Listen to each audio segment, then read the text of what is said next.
Hello and welcome today to getting started with our introduction to R, which will be a three-series part where I would be introducing R to you. Before we get on, I want you to get to know me. My name is Olayinka I, Arimoro, and I've had quite of experience, working with R and RStudio. I've had some experience working with real data, over 4 years now working with real data, particularly health data. In the past, I've created data management courses, particularly guided project courses for Coursera, and quite highly rated there with over 40 courses and over 100,000 learners as we speak. I have a background in mathematics and education, some background in statistics, and currently I'm a second year PhD student in biostatistics as well at the University of Calgary. So this gives you some confidence that you are in safe hands, all right? Um, so today I plan to do an overview of R and just to introduce some preliminaries about R, just to get to know what is R, why do you need to learn R, and as time will permit us, get some hands-on in R studio where we would also see how probably you'll be printing your first Hello World today. So I want you to join me on this journey.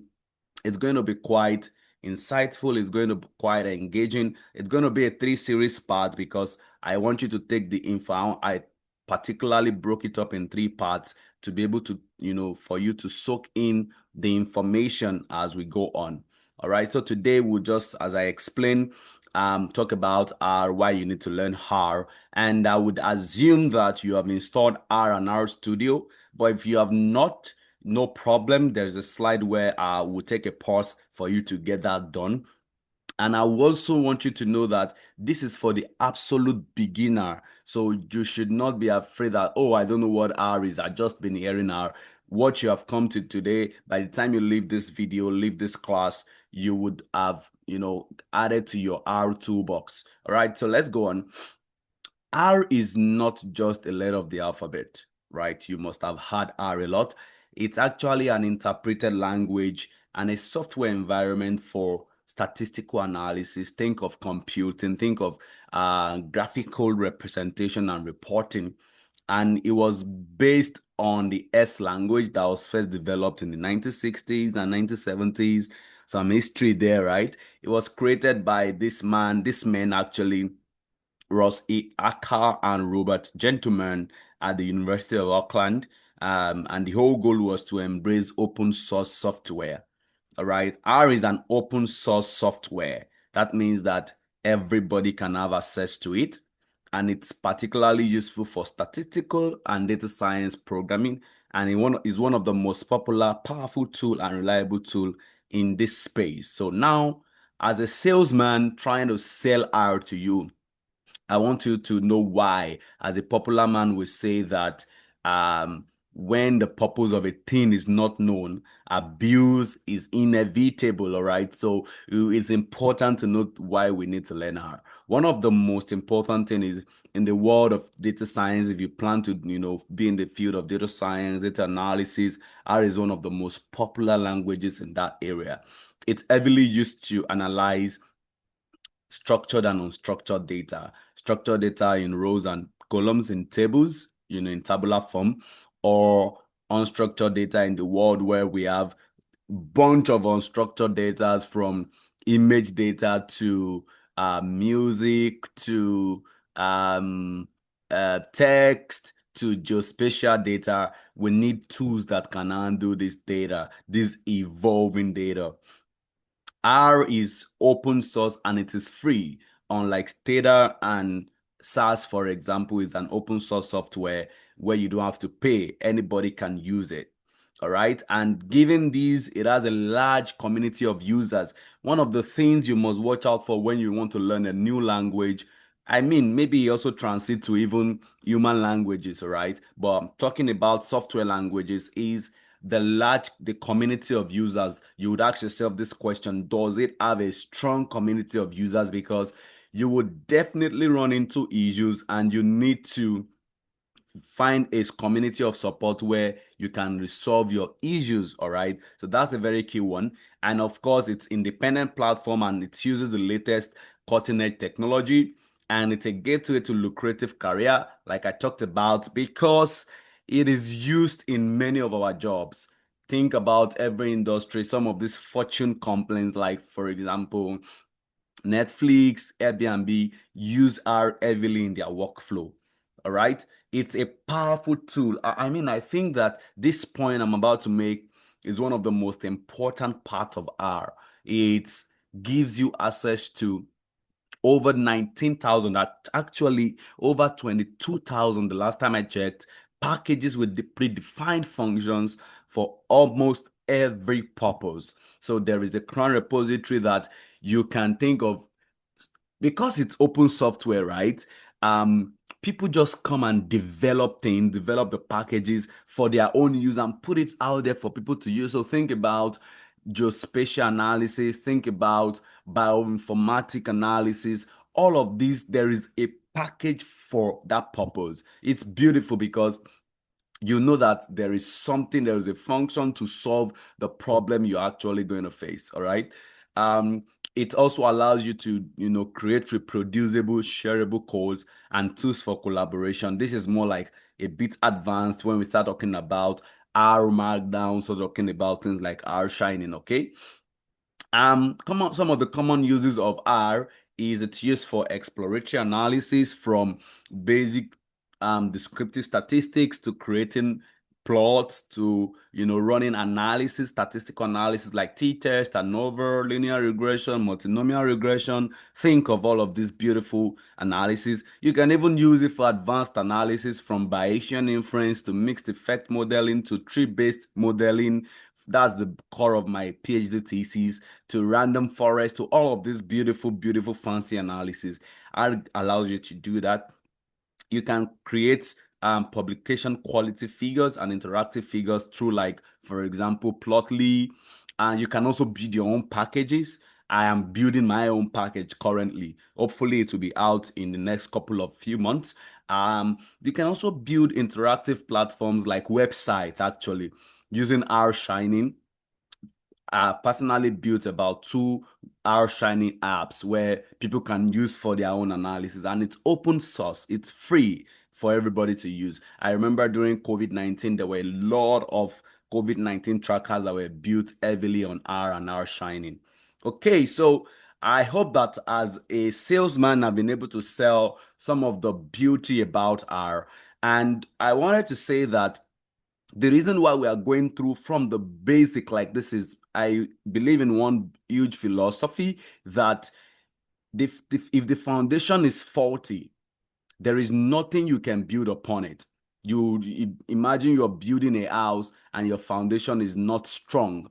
In a couple of years, that house will come collapsing. All right. That's why we're starting like this. And I wanted to highlight that because R is a programming language like Python, like SQL, the learning curve can be very steep than others, like than other drag and drop softwares, for example. So you have to be patient with yourself.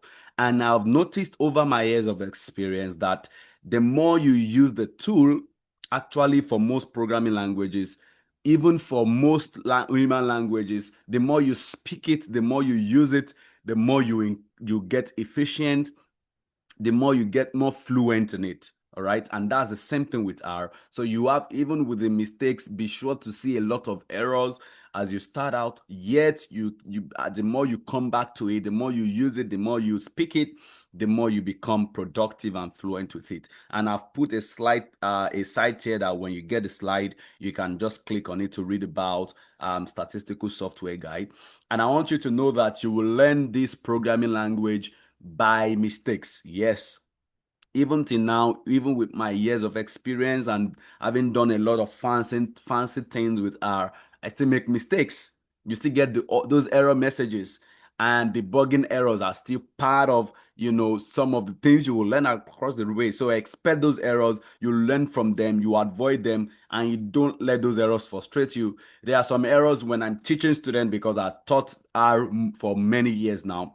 When I teach students, and I see some errors, I know where that error is coming from. All right. And that comes as a result of years of experience and practice. Okay. Just wanted to put this nice looking figure. You will see with R and MATLAB, for example, unlike data where once you learn it, you kind of plateau as a point, or SPSS that is just drag and drop, that once you learn it at some point, you just plateau. But for R, you learn it, you feel like today, oh, I'm on top of the world. And then you fall into a hole with errors, and then you come up again and you feel like, oh, I know this stuff. And then you get another issue and then you are stuck again. So it's through this process that you get more fluent with it. And that's the same thing, for example, with MATLAB. All right. So please know that you are not just alone in this. It's with your years of experience, you go down, you go up, you go down. And then at some point, you just know some basic things and you are so fluent with it. All right. So there is the R and there is RStudio. Usually I've seen students confuse both of these. R is the programming language, is the programming tool, but RStudio is a portal through which you can use R. The same way we have we have the Microsoft SQL Server, and we have that's a tool. Then we have a Studio, Microsoft SQL Server Studio, that allows you to interact with MySQL, for example. A Microsoft SQL Server, it could also be MySQL. All of these tools have what we call the IDE, the Integrated Development Environment, that can allow you to interact with the main tool. So for example, if you open R itself, you will get frustrated. I still have friends who use the base R, which is okay, but RStudio just allows you to do a lot of things where you can write your code, execute your code in line, manage your data, get help, and all of that. So many of these tools like SQL Server and all of these you have in the integrated development environment. All right. And RStudio is that for R. Okay, so when you want to use R, you have to download R separately. That's where the confusion comes, and download RStudio separately. But before you install RStudio, you must have installed R. Like I said, RStudio helps you to communicate or to interact with R. Okay, so if you've not installed R, I want you to pause the video at this point. I have instructions on the slide for you. Go on. It's going to take you probably 5 to 10 minutes to do this. 5 minutes actually. Just download it depending on the laptop you use or the OS you use. If it's Windows, download it and then install R. Once you install R, install RStudio Desktop. It's also free. Both of them are free softwares. And so once you install that, you can continue with the video. But if you have installed it, then you can continue with the video.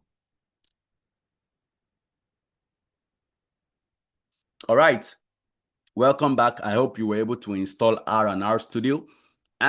So like we're talking about RStudio is the IDE for R, and it has usually 4 panes or 4 quadrants. Some people have issues with having 4 quadrants, but I love it so much because it allows me to do everything in one space.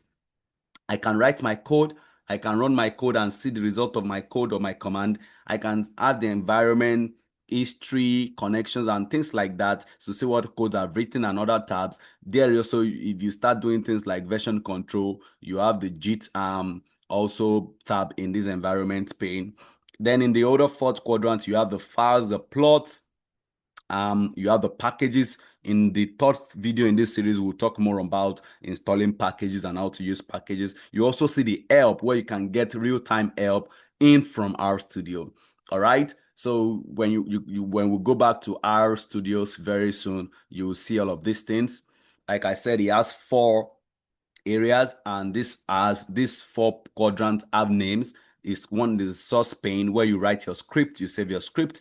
One is a console pane, where you see your script results, when you see your command results. The environment pane and history. Then we also have the help pane with plots and packages tabs as well. All right, so you can create a new file by clicking on the plus button. You can save your file. You can give it a name. You can open new script. You open new script or open new files. You can run new or execute codes in your script, and we'll see all of this as we go on. All right. You can get help in through the help pane, and there are a couple of ways you can get help in R. As we go through this introductory videos, I told you 3-part series, you will see me get help a lot, and I'll show you how to do that. One way is to go to the help pane and go to the search bar and put in the function you want to get help with. You can also type in the console !, the function, and you will see the output in the help pane. And if you don't know where that function is, the name of the function you are trying to look for, you can use a double question mark to get the help as well. And so this is an example of getting help with the log function in the help pane. So it'll show you the description of the function, show you how to use the function, show you what the function needs. All right, the arguments the function needs to operate. It tells you the value the function returns, gives you some examples, in fact, gives you some related functions to that particular function, and gives you some examples. So I'll tell you that having gone through the process of building package right now, it's actually not very easy to do, because for every function you include in your package, you must provide this description, because it's open source. You don't want your users rambling about for how to use your function. So you have to include all of these components, including a sample code showing how it works. All right. There are other ways to get help in R. Like I said, it has a huge community. That's one of them, and I'm going to focus on that. It has a huge community online resource where you can just do a quick, simple search. How do I conduct ANOVA in R? And you'll see a bunch of tutorials on that. The Crown repository has some tutorials. POSIT, which is the new name for RStudio, has some documentations and some examples. The R blogger is somewhere you can get help. Stack Overflow is one place where you can get help as well. There are a bunch of other places where you can get help, online resources. You can also browse the package VigNet. So every package you build comes with VigNet, or what we call a tutorial for how the package and the function works. For the package I'm building is just on the screen, the GRM3. I've also included 2 VigNet in my package, and that should be visible to anybody once you download the package. And currently it's not on the current repository, but I hope in the next couple of weeks it should be there. So this is how to get help in R. There are shortcuts in R that you can use to access all the interfaces. As we go on to RStudio, I'll show you some of these. So you can access the source editor, console, help just by control. And like I'll tell you, one of the beautiful things about R is using those shortcuts. I will show you a lot of those as we go on. All right. So final slide before we go to RStudio, basic data types in R. R works with numerous data types, but some of the common ones that we'll look at today is a decimal value, or it's called numeric, usually sometimes indicated by DBL. All right. There's natural numbers like 3 are called integers. Integers are also numeric, but they are represented with INT. All right. The Boolean values of variables are also called logical, true or false. These are some of the data types. There's a text or the string, and it's classified as a character. All right. And there are categorical variables or factors. They have finite and defined set. For example, the eye color, it can take values blue, green, brown, and black, for example.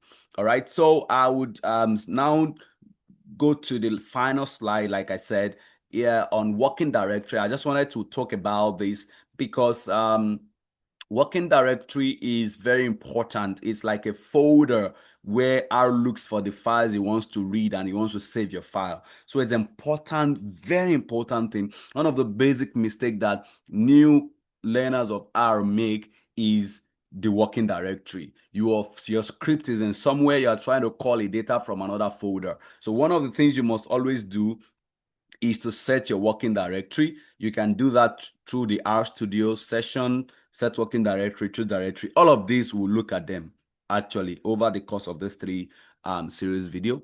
And you can also use the code, use the setwd function and put the path to the folder. You can also check your working directory using getwd. All right. And there's also a shortcut you can use to get to your working directory. Just do Command Control Shift H for Windows users. All right. I think it will be Command Shift H for Mac users. All right. So with these, I would switch before I talk about my final thoughts. I'll switch to RStudio and show you what the RStudio interface looks like. So when you install your R and RStudio, when you open your RStudio, what you will see will be something like this. All right, so something like this with some pane, some tabs up here. Currently, I said 4 quadrants, but you will be seeing 3 quadrants. And the reason for that is because the console is current. There is no script, so the console is currently up. So you can click like this, and you'll see the 4th quadrant will come up here. So this is the source where you can type your script. This is the console. For example, if I come to a new line and do 2 plus 2 or 2 plus 2, and on this line I can click on run, this run button.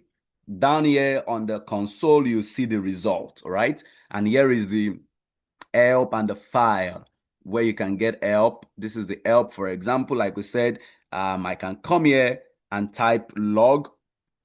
All right, and just click on enter, and you see it gives me that help there. I can read, I can see the example, I can even run the example and see the result of this example. I can come to my console and do question mark, for example, question mark log. Or no, let me try another example. Let's say question mark square root. So SQRT is to check the square root in R. So if I click on that, you see that it opens up the help for me, and I can see the help for this. See the argument it takes is a numeric vector. All of this will cover what a vector is, and then some examples. All right, so we understand now that it has 4 quadrants. Here you can create a new script. If you come to file, you can create a new file and a bunch of files you can actually create. All right. When you come to sessions, you can reload your sessions, you can clear the workspace, you can restart R right from here. If you come to build as well, you can build stuff. If you come to particularly, let's come to tools. All right, from tools, you can check for installed packages.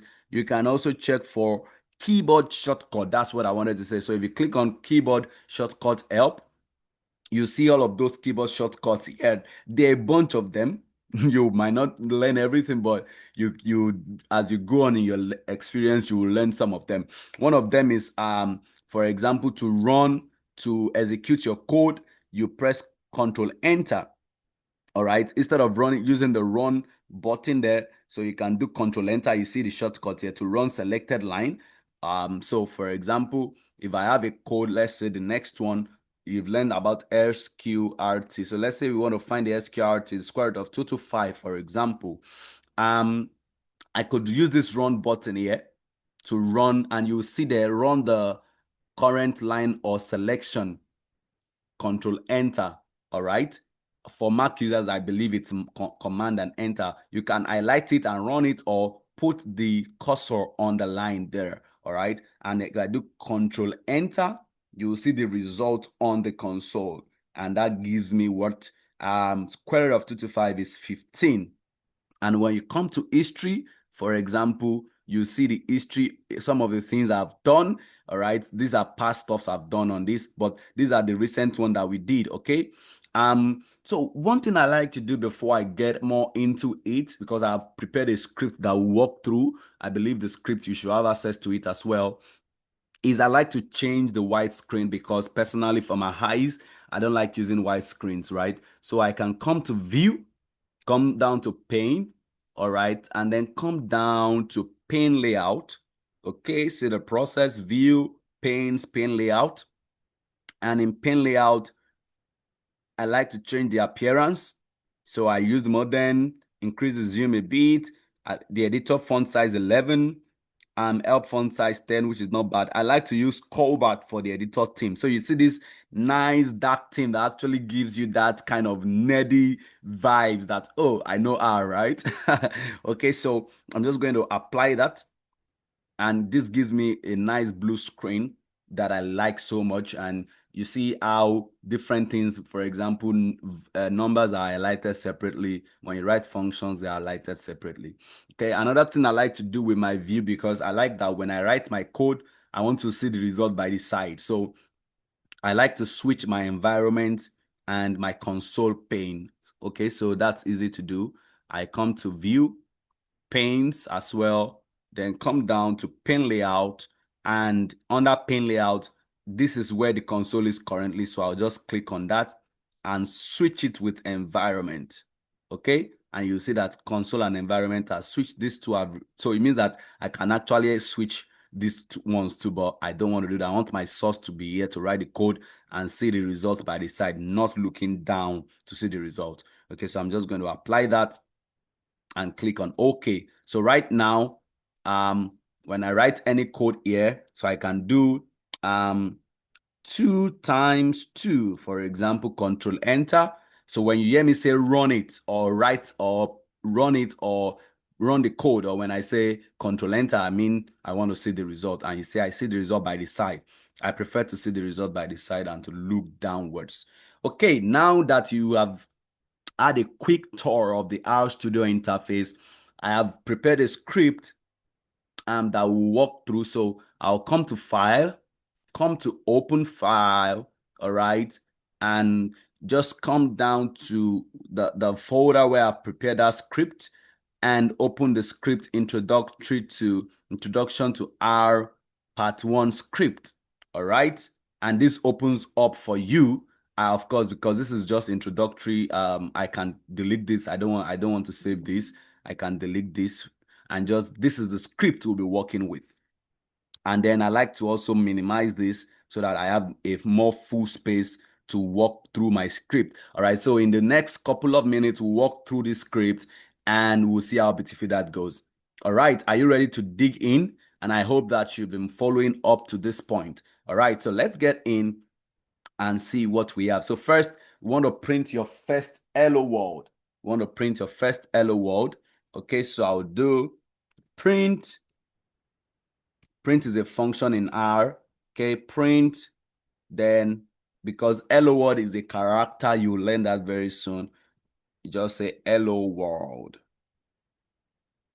and do control enter, and you will see the result here on your console. You see the result here, hello world on your console. Bravo, you've just printed your first hello world in R.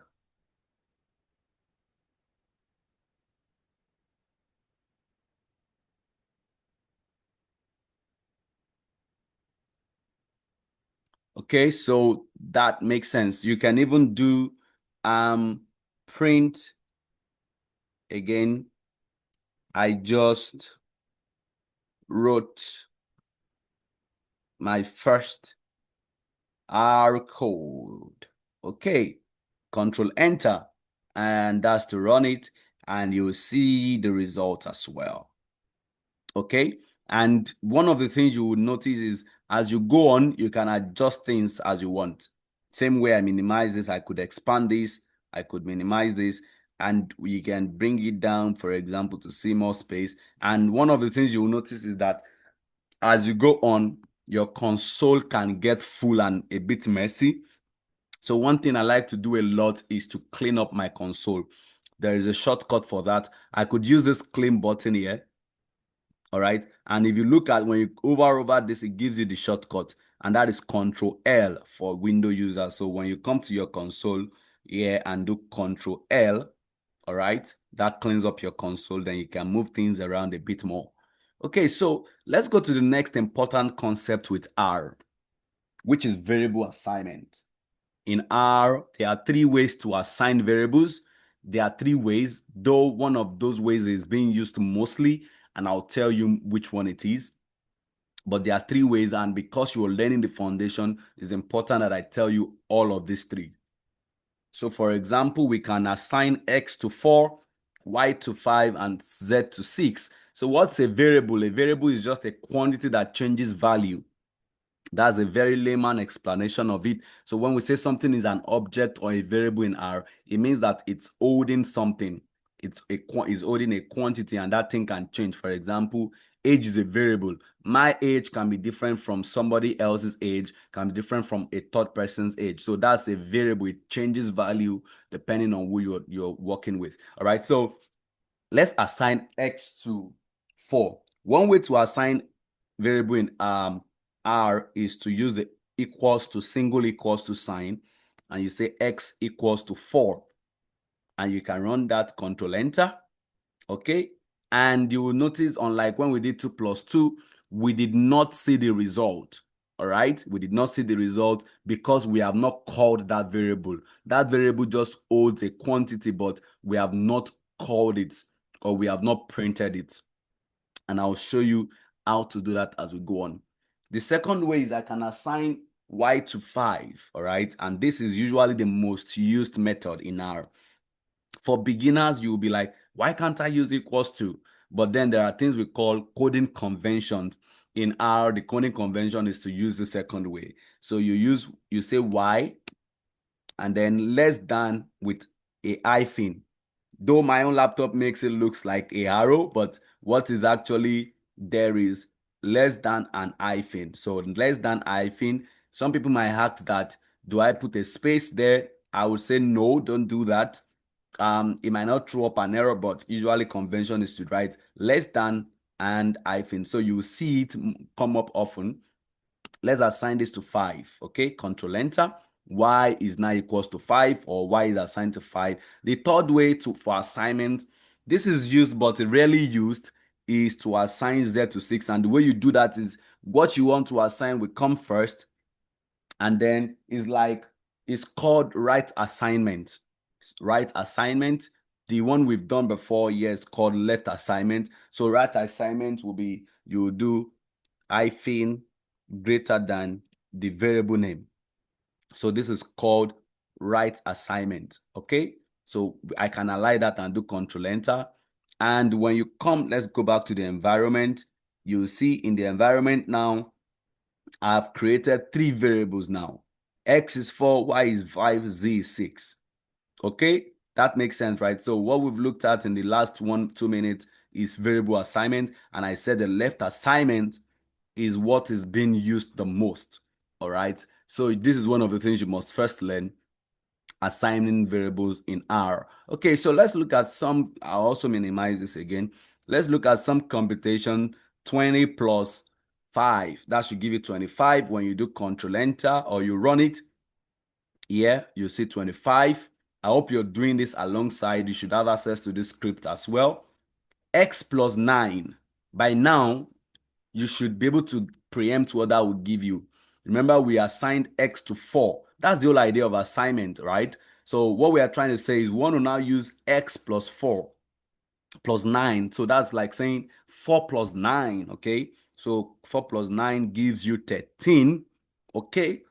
Another concept I want to introduce is, let me use this word loosely, R is memoryless. Let me use that word very loosely. And this is what I mean.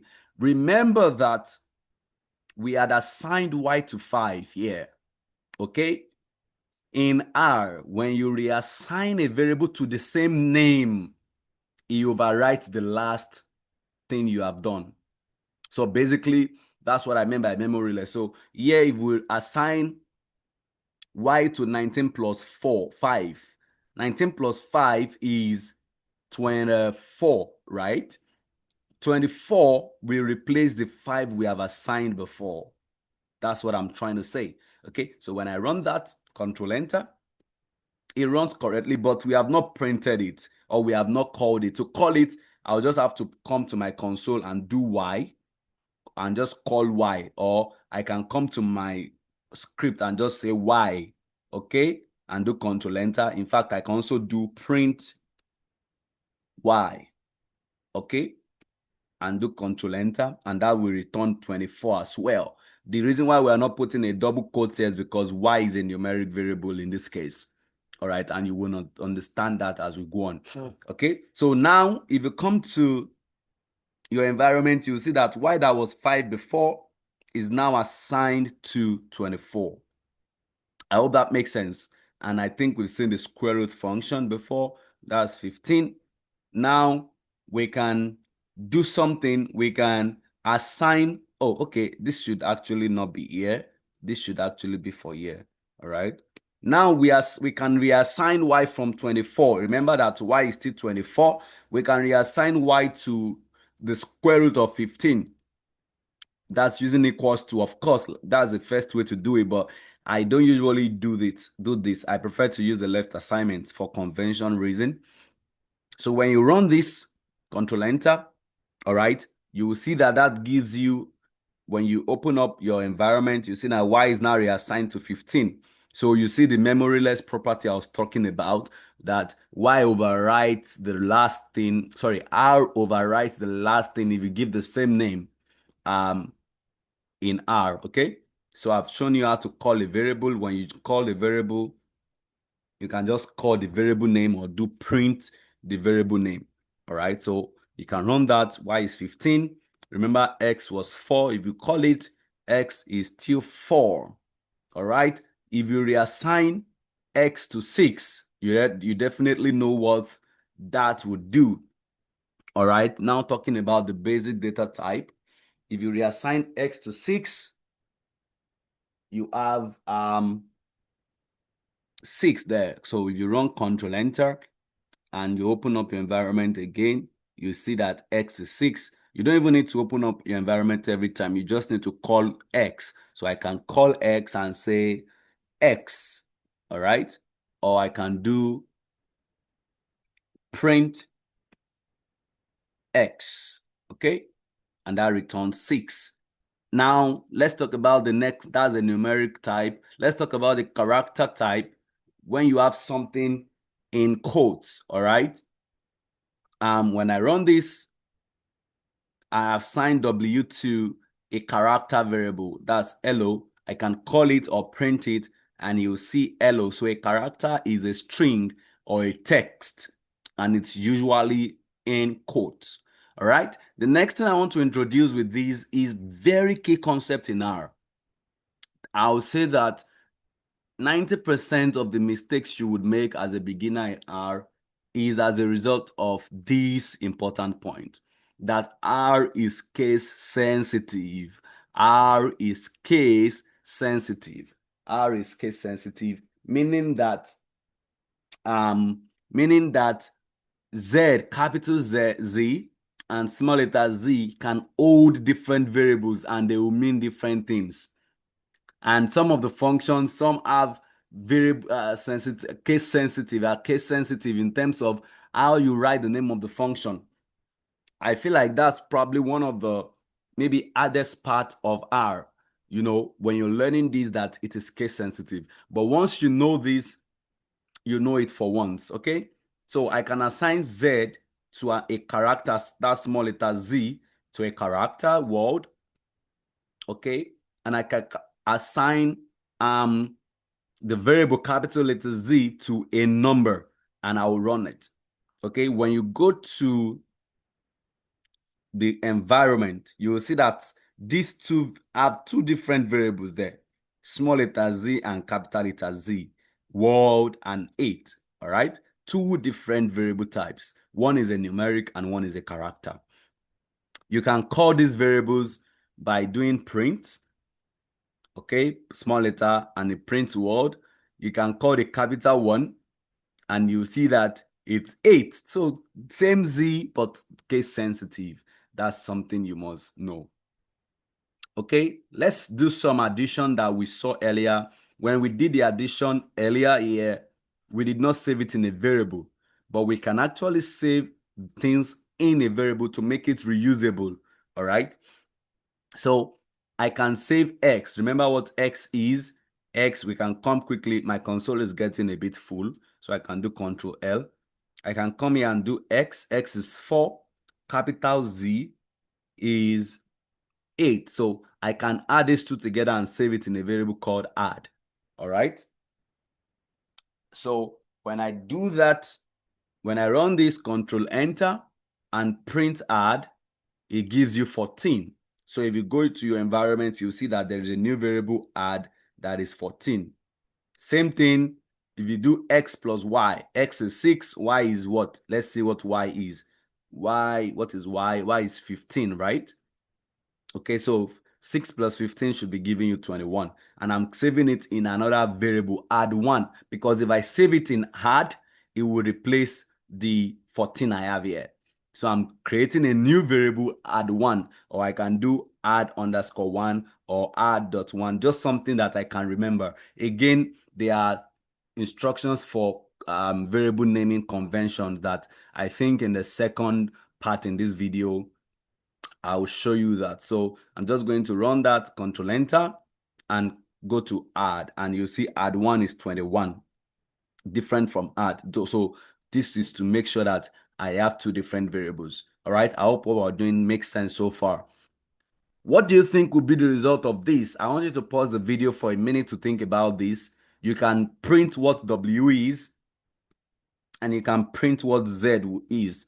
All right, so in a way, I want you to pause and think of what this will give you. Okay? Welcome back. I hope you were able to think about it. Does it make sense to add two texts together? Can you use the operation plus to add two texts together? That's the question. So let's try it. I don't think so. So when you run this, it gives you an error because it says that you are trying to do non-numeric operation, numeric operation on non-numeric things. So you can't add two characters together. There's no even need to print it because there is no function called C, there is no variable called C.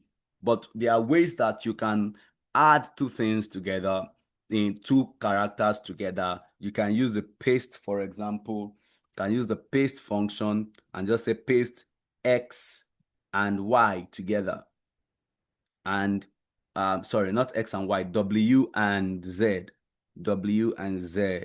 together, and that paste those two together. All right, that's one way you can do that if that's what you want to achieve. All right, that's just a way to introduce a concept that you don't add non-numeric variables using the addition sign. So just to reiterate, so far we've seen variable assignments, we've seen some variable types like character, we've seen some variable types like numeric, and we've seen some operations on this, and particularly that R is case sensitive. That's important to note. And so let's take a more deeper dive into variables. So variable types, data types. One of the data types here is numeric. Okay, remember the add variable we created that was addition of X and Z that gave us we can print that again, 14. So we can check the class using the class function. That's another new function that I'm opening up to you. Class function to check the variable type. And so as you go on, you keep learning these functions. So you are building, when you're learning a new language, you are learning vocabulary upon vocabulary. For example, as a new learner of French that I am, I've learned that manger is to eat.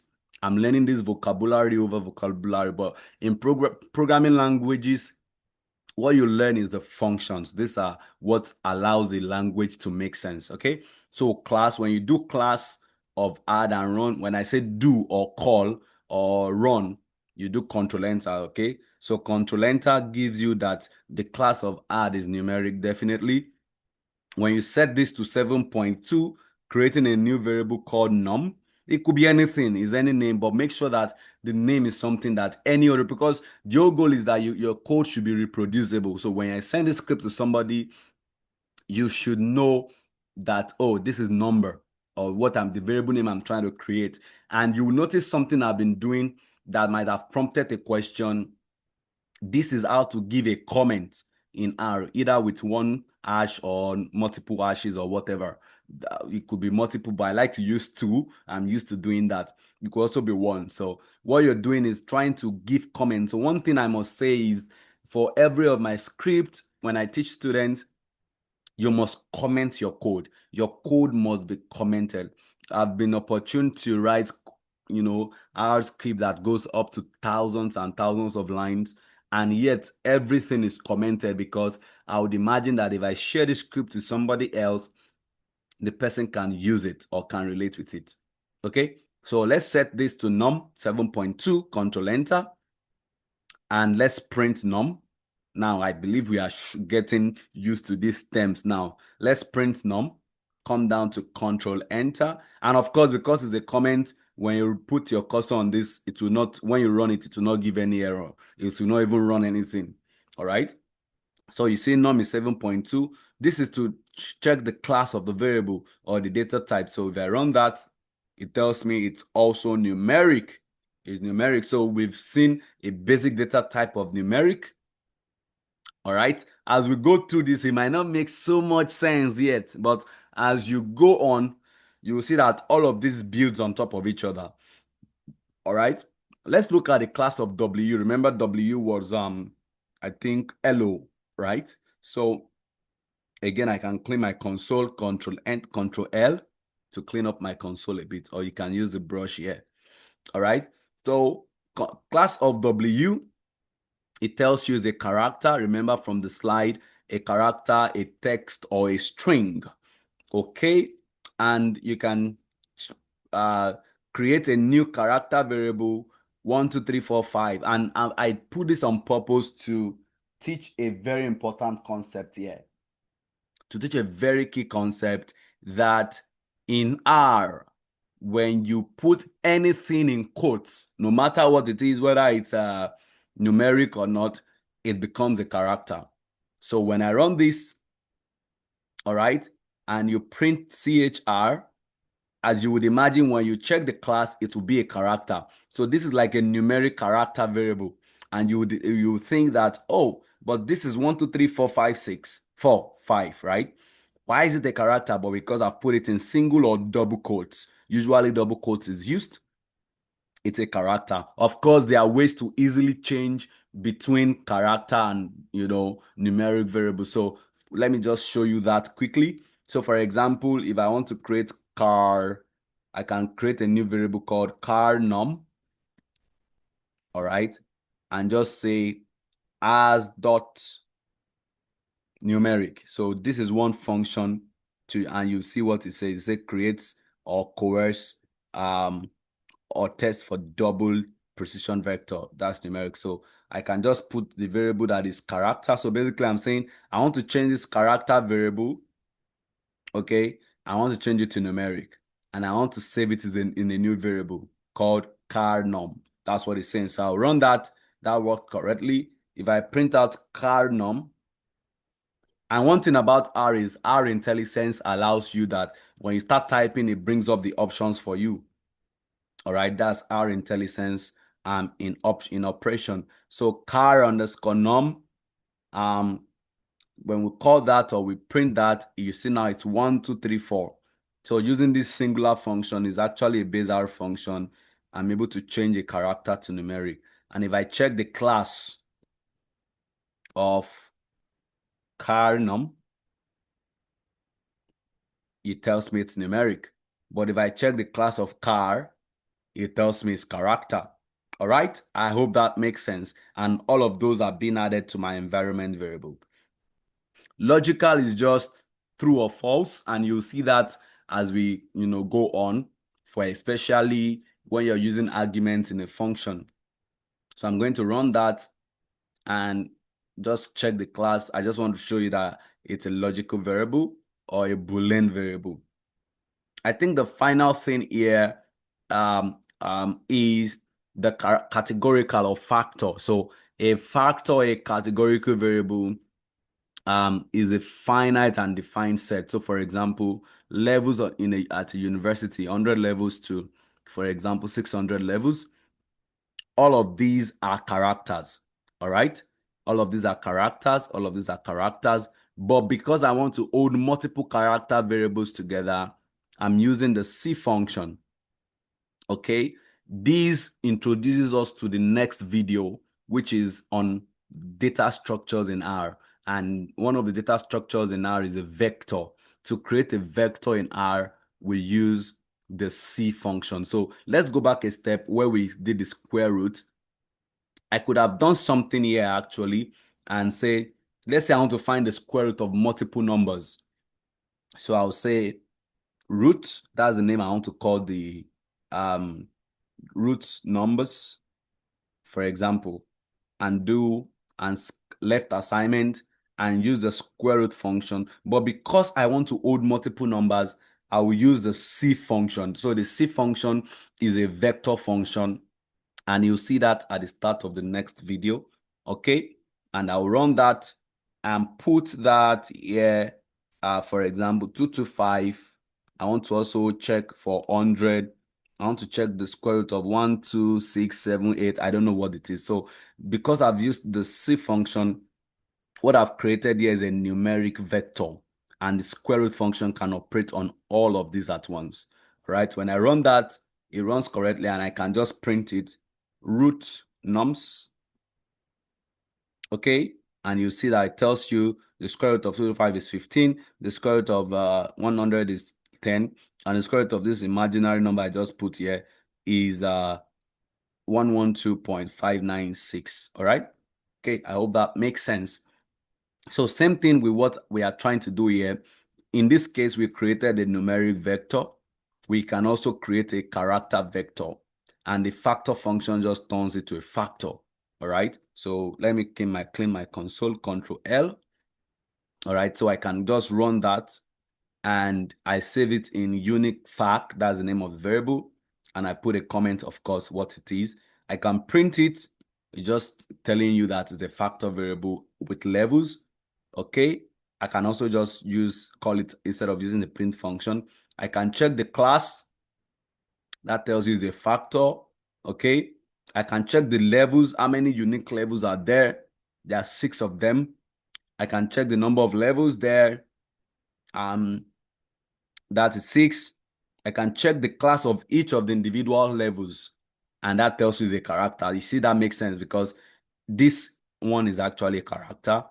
This is actually a character. This is a character. This is also a character.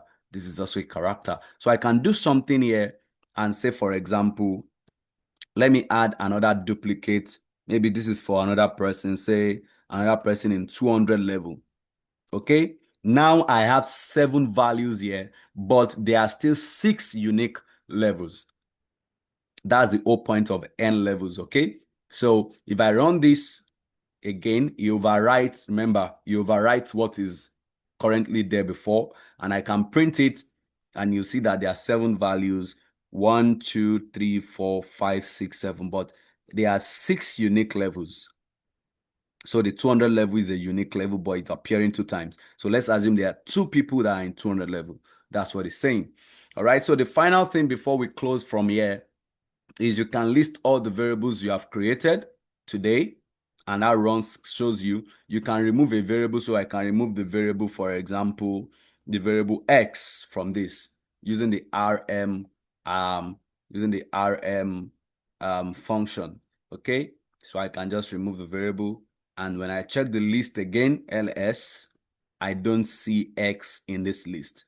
All right, so I hope that's a very, very smooth and interesting introduction to R and RStudio. Let me share some final thoughts here before we leave.